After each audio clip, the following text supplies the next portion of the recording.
Flying Sparks, story by Jon Del Arroz, art by Jethro Morales, colors by Shannon Ho, letters by James Reed, and the Flying Sparks graphic novel cover by John Malin and Brett R. Smith. Always support these indie comic creators on their official websites. Links are in the description below. Let's get into the story.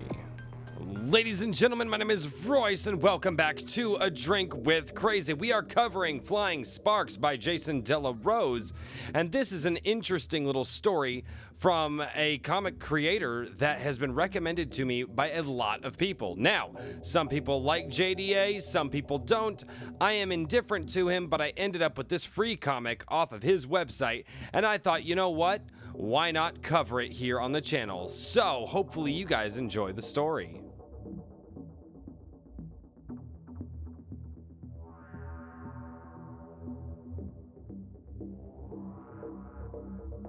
Starting off the story, we get introduced to a female superhero through her inner monologue, telling us how she thought being a superhero was going to be a lot easier, but it looks like this guy is definitely get the whooping on her. And so as she gets thrown off of the roof, she lets us know that, well, she's not going to quite fall to her doom. And this is one of the interesting things about this comic is most of it, I would say 50% of it, is told through the inner monologue of two of the main characters. There's a lot of dialogue and conversation there, but the inner monologue is what carries this story. A lot of reflection. Very interesting way to cover this. It's making it hard for me to figure out how to do this. But anyway, our lovely lady of the sky here decides that she's gonna fly up and with her gadgets here teach the guy who threw her off the roof a lesson. She lets us know that her powers aren't powers, they're gadgets. She has anti-gravity boots and a shock stick that she's going to use to dispatch this gentleman quite quickly. And we find out that they are quite effective in this fight. This man is very surprised to find out that, you got fists and she basically has a taser on crack, and that's basically gonna win the fight because, you know, when in doubt, just tase the shit out of people. That's how we do. That's how we do. And that man is down on the ground smoking. By the way, if you're using a taser and people are smoking, that's probably not a good thing. Now we see the inner monologue of another character, a man who seems to own a coffee shop. He's very well dressed, has one employee standing in there and wondering about his girlfriend. He's letting us know who he is and how he makes his money, and that's the interesting part about this character. His name is Johnny, and it would seem that he is probably less than reputable, less than on the up and up. He definitely has some backdoor dealings, and his coffee shop seems to just be a front for what he is really doing behind closed doors.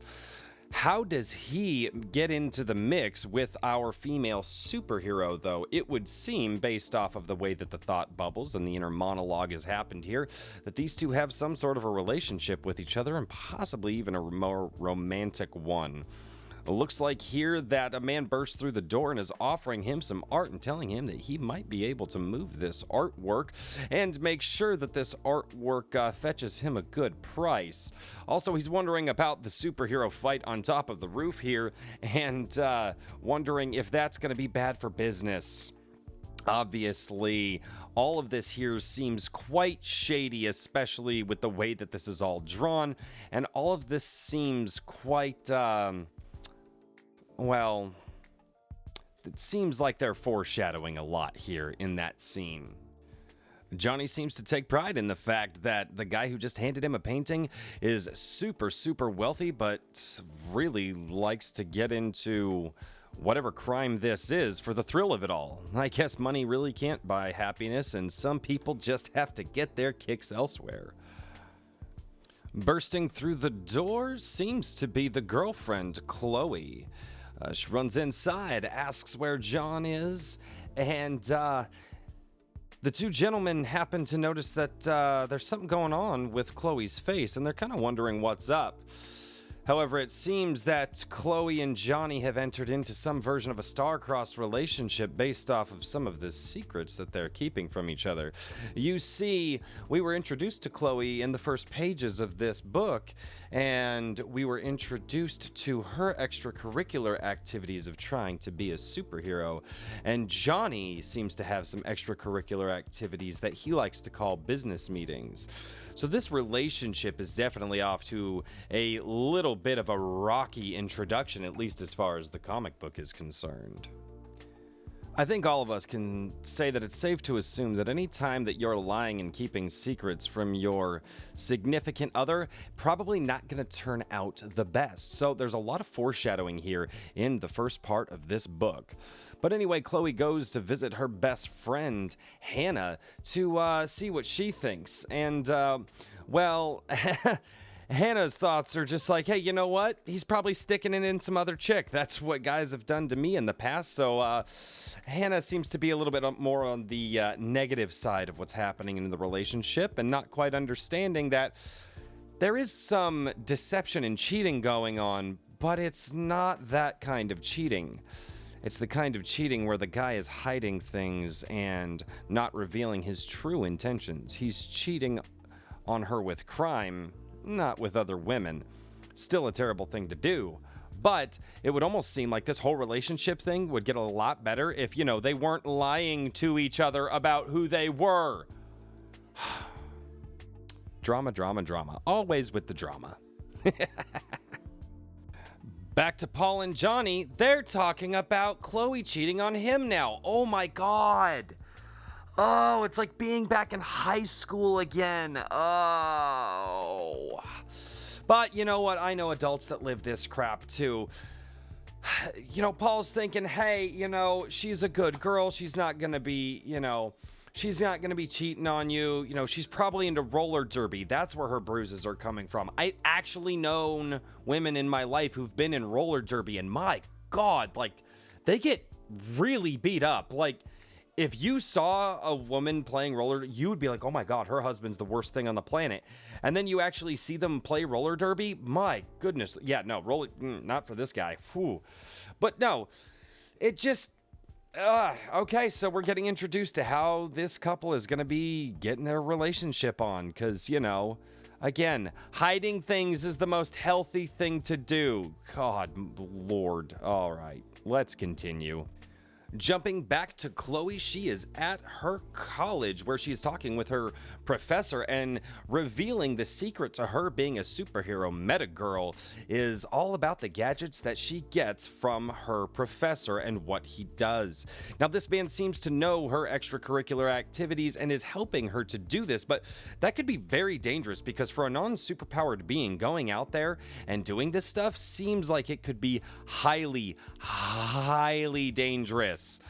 And he's also letting her know that, well, he's got to upgrade some of her stun stuff. He's, it's exciting to be the one who tests his inventions, but, I'd be much safer if I had that ray gun you're working on. That one is not quite ready. So it seems that they understand a lot of the dangerous nature of what she is doing, but, they don't care. Caution to the wind and all that, because that makes total sense.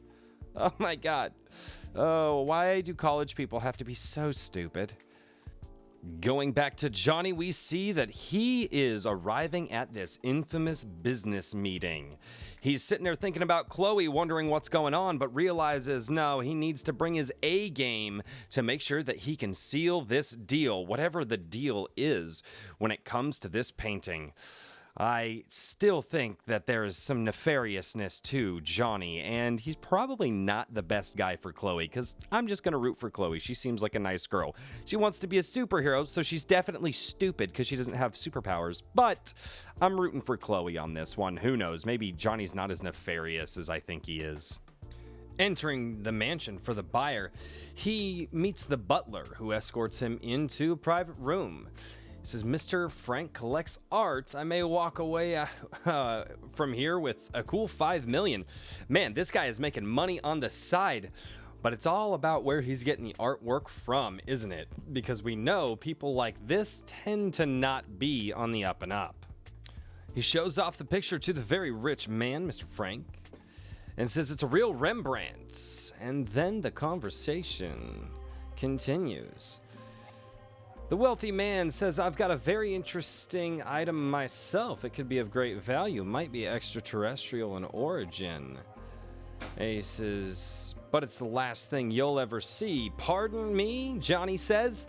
Your painting was stolen from me. Let's have a little chat about who you obtained it from, shall we?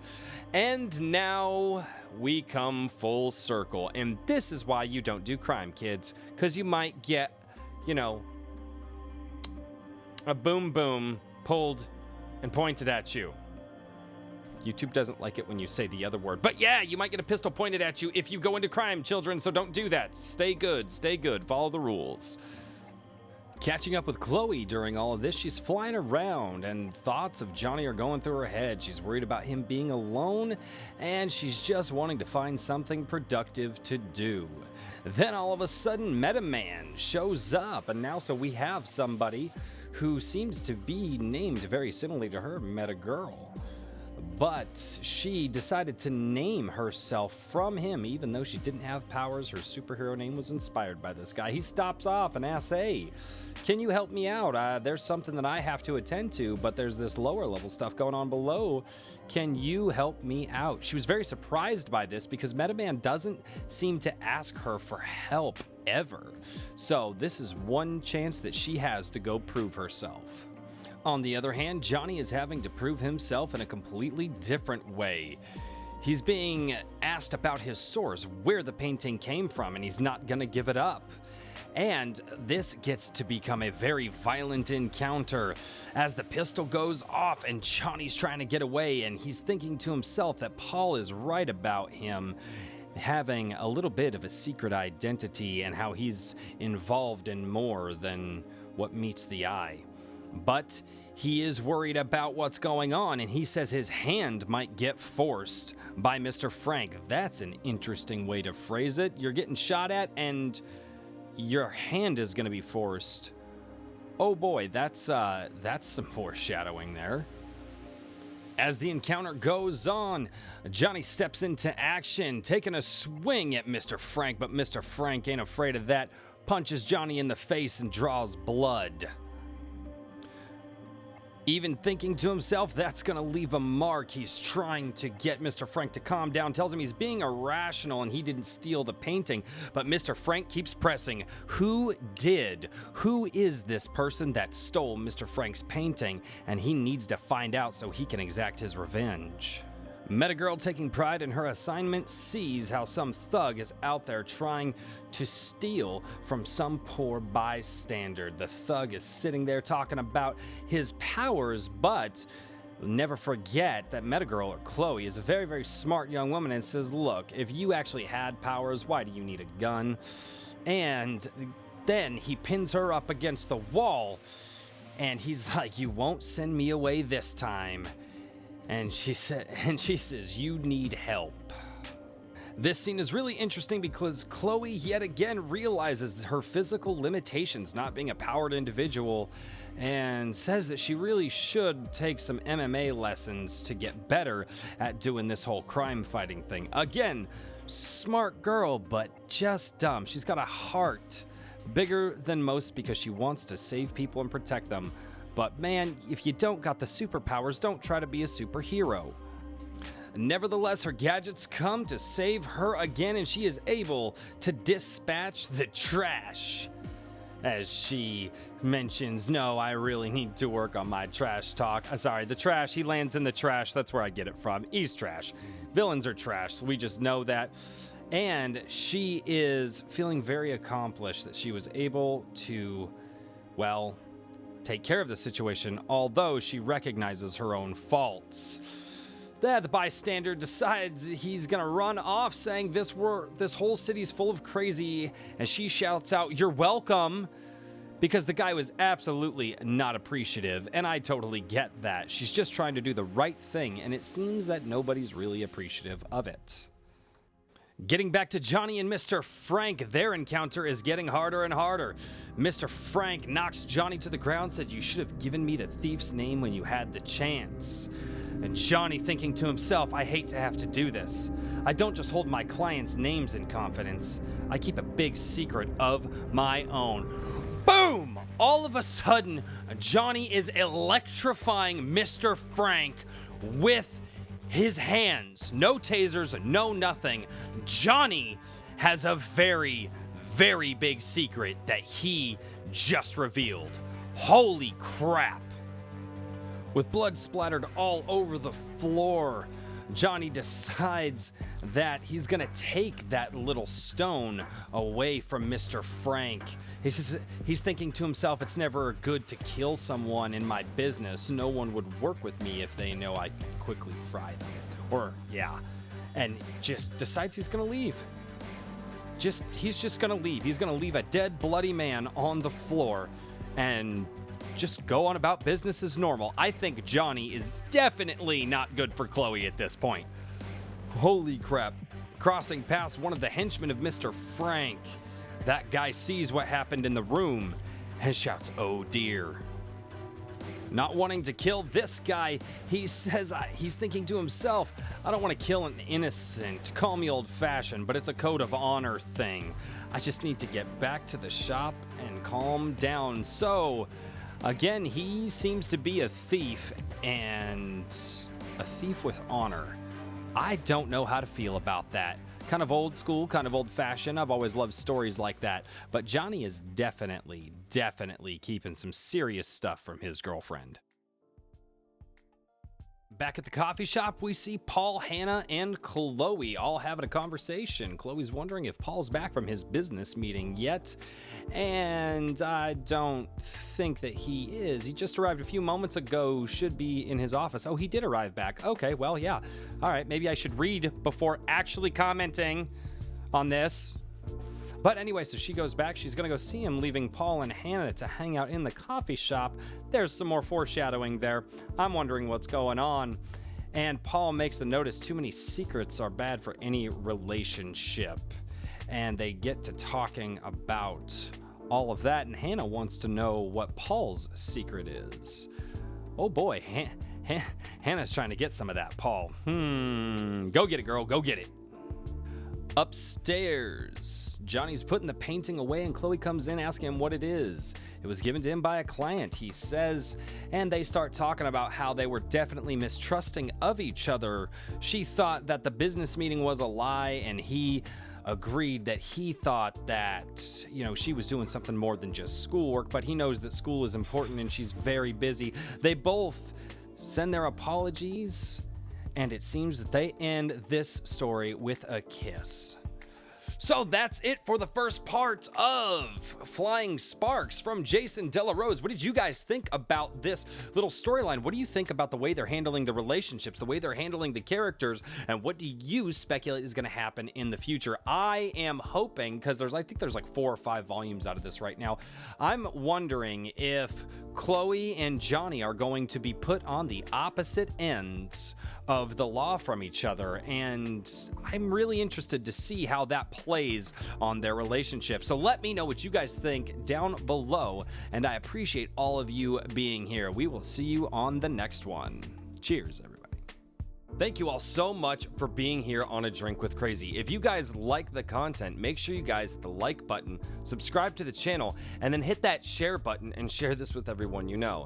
The other thing that you could do to really help me out is comment down below and let me know, is the style that I'm doing working? Does it work for you? Because I don't know, I always want to get better, and what works for me today might not work for me tomorrow. So let me know what you guys think about the comics that I'm covering, the tone that I'm taking, how I'm presenting everything, and tell me how I can get better, because the only way that I can make this channel into what I think it could be is if you guys tell me how I can be a better presenter for all of you. So thank you so much, and I will see you next time, everybody. Thank you for watching A Drink with Crazy. If you liked the conversation, make sure to click here to see more.